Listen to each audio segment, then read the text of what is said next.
Hey, what's going on, you guys? Derricklbenn here, internet marketer, entrepreneur, just out here in this park, taking a walk. It's a little early in the morning. Definitely good to get out here and take a walk, while it's early. Just cutting this video. I want to encourage you guys today. You can definitely use this for, to be encouraging in your life as a whole. But I especially want to speak to my marketers, entrepreneurs out there. Something that's pretty consistent. Maybe you've dealt with it, you're dealing with it, or you'll definitely run into this. As long as you're doing everything that the company is suggesting or requiring, let's say compliance. As long as you're in compliance, it seems like everything's great, right? Everybody loves you. Lots of communication. People are willing, reaching out, and all those types of things, right? As long as you're showing up to the meetings, as long as you're on the calls, as long as you're showing up to work, as long as you're making the sales, as long as you're enthusiastic, everything's great. But when you need them, right, or when you have a suggestion, or when life situations come up and it's taking more of your time, and you have to give that more attention than you were giving the business.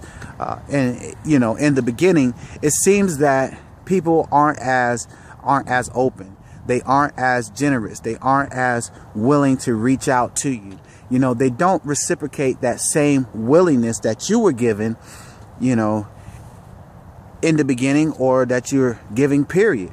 Let's say you're on the job and you're on the job and you're making your sales and you're doing everything they're asking you to do, but then when you need them to do something for you, to get the deal done, they drag their feet and they take their time. Well, that's definitely not fair, right? And in the marketing world, you have the saying of run with the runners. The runners are those who are in compliance. They're doing everything possible, everything suggested and expected to have the business grow. But then you have you have those who are not the runners.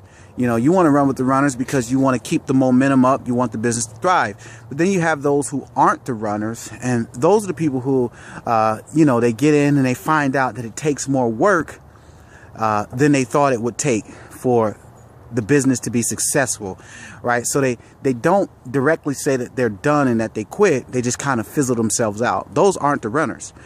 But you have to be able to discern or decipher or determine or recognize who are those who aren't the runners versus those who maybe they need to restructure the way that they're building their business. Maybe they truly have something going on in their life to where they have to give that more attention than the business. Maybe they're one of those who are still on board. They're just stagnant. And, they need somebody to reach out to them and check with them. Previous company I was with, they were very, very good about that. If they didn't see you around, or if they did see you around, they would often give you a call and check in with you. Hey, how's it going? How's life? How's the family? Is there anything I can do to help? At least there was that invitation, right? At least there was that reciprocity there.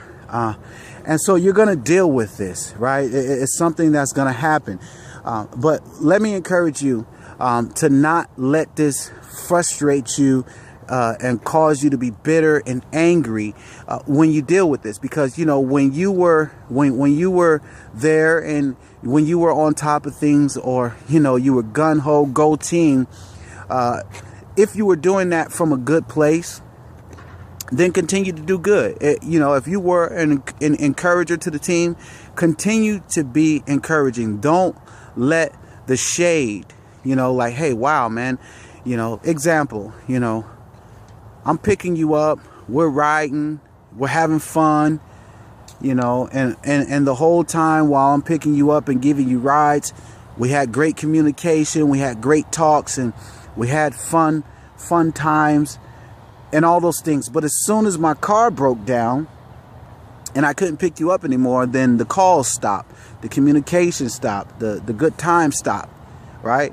and then you got a car or you got a ride, but you never called to check on me to see if I needed a ride, or see how I was doing, and so when those situations happen, you just have to continue to do good, because if what you were doing in the beginning came from a good place, you have to understand this, that good is going to come back to you.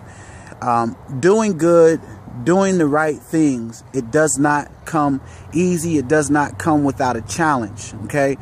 But you have to continue to do good, which reminds me of a scripture, Galatians 6:9. It says, let us not be weary in well doing, for in due season you shall reap if you faint not. So even in doing good, you're going to deal with challenges, but don't let that cause you to be frustrated and treat people different, treat people wrong, and be short-tempered with people. Just continue to do good, because if you continue to do that, then good is going to come your way. Things are going to turn around. Things are going to turn in your favor. Continue to strive. If you're feeling like people are treating you shady and don't want to communicate with you unless it's just talking about what they think is important, well, just use that for fuel. Use that for fuel to the fire. Make it happen. Continue to do good. I hope this has encouraged you. Just think about this whenever you deal with like situations. Okay, even in life, you're gonna deal with this. So continue to have a great attitude. Don't let anyone or anything outside of you change what's inside of you. Okay. Hey, if nothing else, you guys have a blessed day. Once again, this is Derrick Benn. Make sure you like my Facebook fan page, Ben Family, or visit www.prosperwithderrick.com. You have a great day. Continue to do good. God bless.